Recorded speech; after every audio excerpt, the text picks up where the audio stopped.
Olá, tudo bem?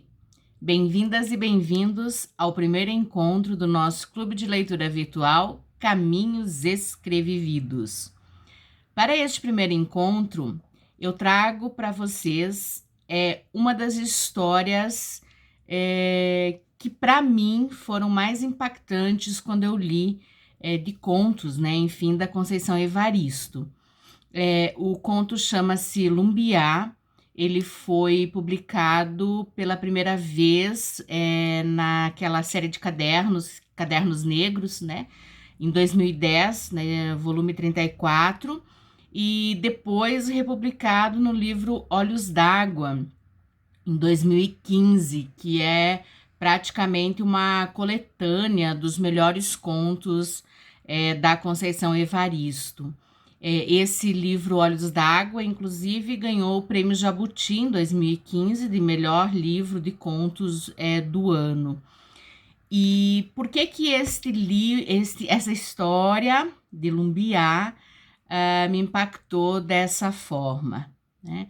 Primeiro porque é a história de uma criança, né? Criança normalmente mexe conosco, né? Quando estão em situação, como é o caso da personagem principal, da protagonista, que é o Lumbiá, que é uma criança em vulnerabilidade social. Então, isso mexe profundamente com a gente, né? E no segundo momento, pela forma como a autora traz essa tragédia, né? Já antecipando aí, né, um pouquinho do que vocês vão encontrar no conto. E para isso eu separei um textinho do Aristóteles no Poética, quando ele diz o seguinte: o temor e a compaixão podem realmente ser despertados pelo espetáculo e também pela própria estruturação dos acontecimentos, o que é preferível e próprio de um poeta superior. É necessário que o enredo seja estruturado de tal maneira que quem ouvir a sequência dos acontecimentos, mesmo sem os ver, se arrepie de temor e sinta a compaixão pelo que aconteceu. Esse conto, esse dizer, né, do Aristóteles em Poética, é assim a segunda característica importante que marcou, né, a minha leitura de Lumbiá. E é por isso que eu escolhi este para iniciarmos o clube de leitura. A Conceição não tem contos, não tem romances muito fáceis de ler, no sentido de, tudo acaba bem e vamos lá. Não. Lembrem-se que eu falei no meu vídeo de apresentação que uma das suas principais características é a escrevivência, né? Que é o fato de ela se colocar no lugar do outro, se não dela própria, e trazer isso para os seus escritos. E com a escrevivência, ela sempre diz, sempre comenta, né, em entrevistas, em textos, que a escrevivência dela não pode ser lida como se fosse para ninar os da casa grande, mas sim para incomodá-los em seus sonos injustos, né? Então, essa é uma coisa que a gente sente quando lê os contos da Conceição. Nós nos sentimos incomodados, né? Não são contos de ninar. Isso é interessante para a gente pensar aí. Bom, eu fiz algumas anotações, minhas colinhas, né, anotações, que são que são questões que eu também vou, sempre antes de iniciarmos, né, um conto, eu faço uma releitura dele, eu também faço algumas observações para citar algumas questões que eu gostaria que vocês observassem. Então, vamos lá. Uma das questões, o protagonista é masculino, e como eu já observei, isso não é muito característico da Conceição. Se eu não observei ainda, estou falando agora. Às vezes a gente se esquece. A maior parte das personagens dela, principalmente as protagonistas, são mulheres. Então, aqui já chama atenção que é um protagonista masculino, né? É uma criança, o Lumbiá, mas é masculino. E é uma criança, como eu disse, em vulnerabilidade social. Ele é pobre, vendedor de chiclete, de amendoins, menino de rua, né? Não que mora na rua. A gente percebe que na história a gente vê isso, que ele tem uma casa com a mãe, mas é pobre, né? Precisa desse emprego, tanto que a mãe sempre diz para ele, quer dizer, a mãe o obriga. É a mãe, né, que o obriga a ir trabalhar para trazer dinheiro para casa para ajudar os irmãos aí, né? Então, isso também é interessante de a gente observar no conto. Sobre a literatura afro-brasileira, é interessante eu vou fazer assim uma brevíssima fala sobre o que um pesquisador muito importante, um dos mais conhecidos nessa área, que é o professor Eduardo de Assis Duarte, que é da Universidade Federal de Minas Gerais, e ele vem em muitos de seus artigos e livros tentando construir um conceito de literatura afro-brasileira, né? Então, ele sempre diz que esse conceito está em construção, mas para que um texto, seja conto, seja poema, seja romance, enfim, se caracterize como afro-brasileiro, são necessários 5 elementos, né?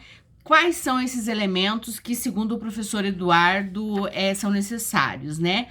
A temática, o ponto de vista, a linguagem, a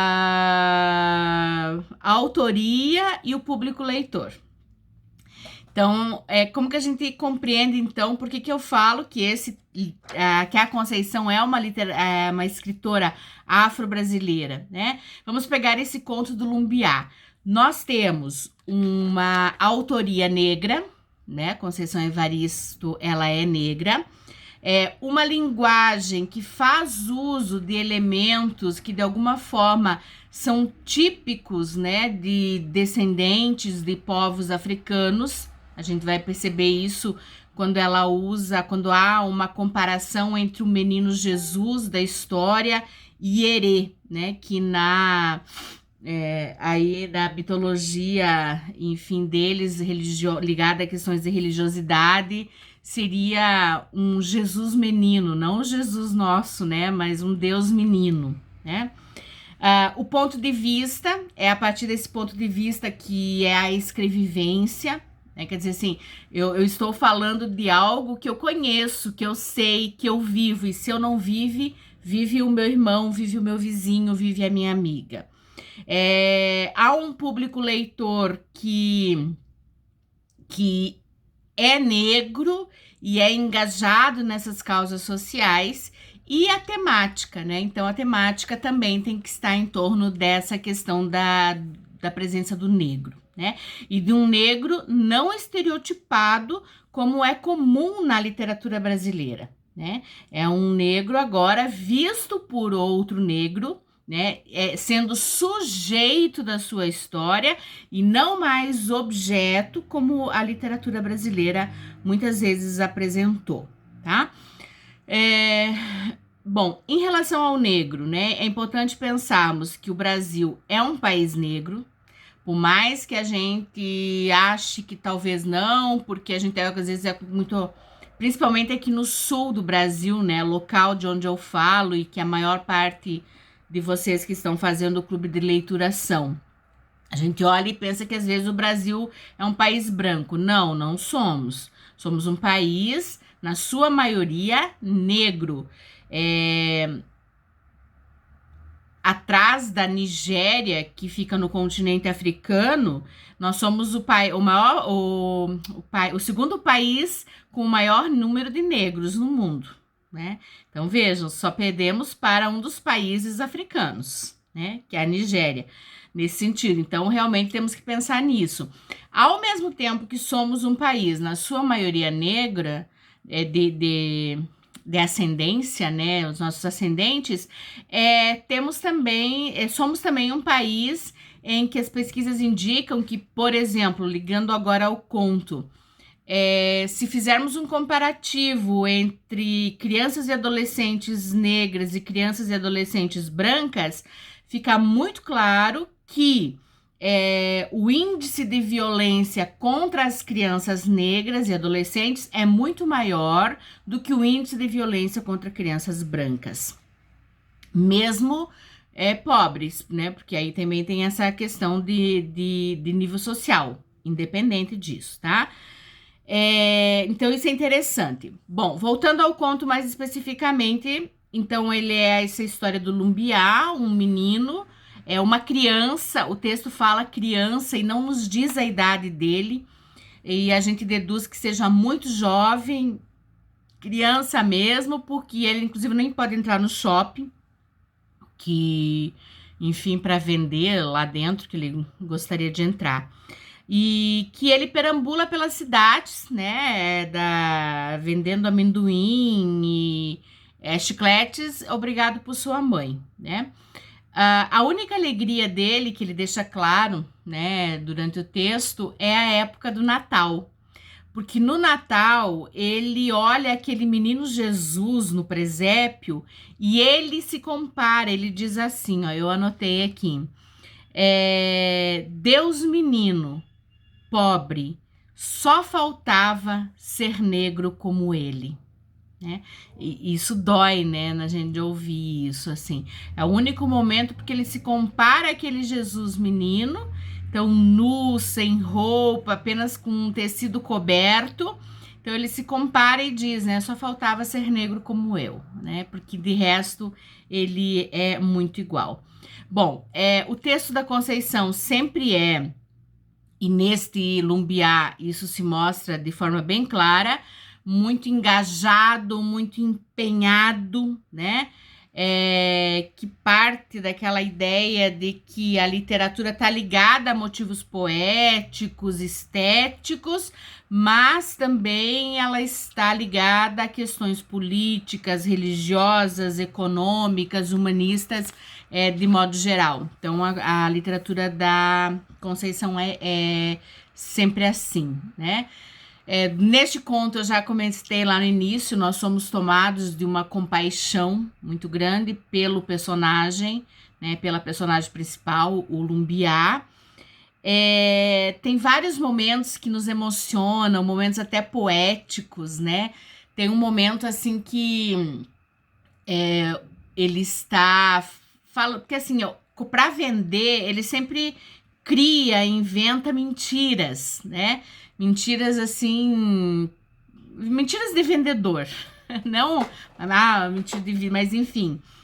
E aí até às vezes ele começava a chorar, né, pra tipo que a pessoa ficasse com dó e acabasse comprando dele. E aí chega um momento que ele faz a seguinte reflexão, né? Eu tinha anotado aqui, deixa eu ver, aqui. Em meio às verdades mentiras que tinha inventado, Lumbiá ia se descobrindo realmente triste, tão triste, profundamente magoado, atormentado em seu peito coração menino. Então, chegava um momento em que ele, aquela dor, aquela tristeza que ele fingia chorar para vender um doce, um chiclete, um amendoim, ele se descobria que realmente ele era aquilo, triste, muito triste, profundamente magoado, atormentado em seu peito, coração menino. Então ele se dá conta, né? Ele, ao se ver imerso nessas mentiras, ele se dá conta realmente que ele é miserável e infeliz, né? Ou que a sua vida, né, é miserável e infeliz. Bom, muitas coisas eu poderia falar sobre o conto, mas aí eu vou dar spoilers, e esse é um conto que também não dá para dar muitos spoilers, porque algumas coisinhas já contei, né? E eu sou a rainha dos spoilers.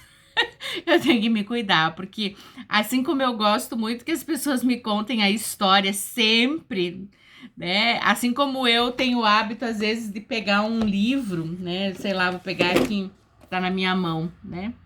ir lá pro final ver, porque eu não tenho essa muito paciência, porque eu quero saber o final, às vezes eu acabo escorregando e contando também. Então, vou tentar me cuidar nisso. Gente, reforço que não é uma literatura fácil de ser digerida, não no sentido de entendimento, tá? De entendimento, a Conceição é maravilhosa na sua escrita. Ela é uma literatura difícil de ser digerida, porque ela mexe conosco, né? Ela nos incomoda. Lembra que eu falei no iniciozinho que a escrevivência da Conceição não é feita para ninar-os da casa grande, mas para incomodá-los em seus sonos injustos. E a gente entra dentro disso, né? Então a gente tem que pensar isso. Não sou eu que sou injusta, pelo menos eu acredito que não, e acredito que cada um de vocês não, mas nós estamos, sim, de certo modo, naquele meio que é privilegiado. E esse meio que é privilegiado tem que ser incomodado. Tem que ser incomodado. Gente, boa leitura. Espero que vocês gostem. E aí depois eu vou dando as outras orientações por escrito.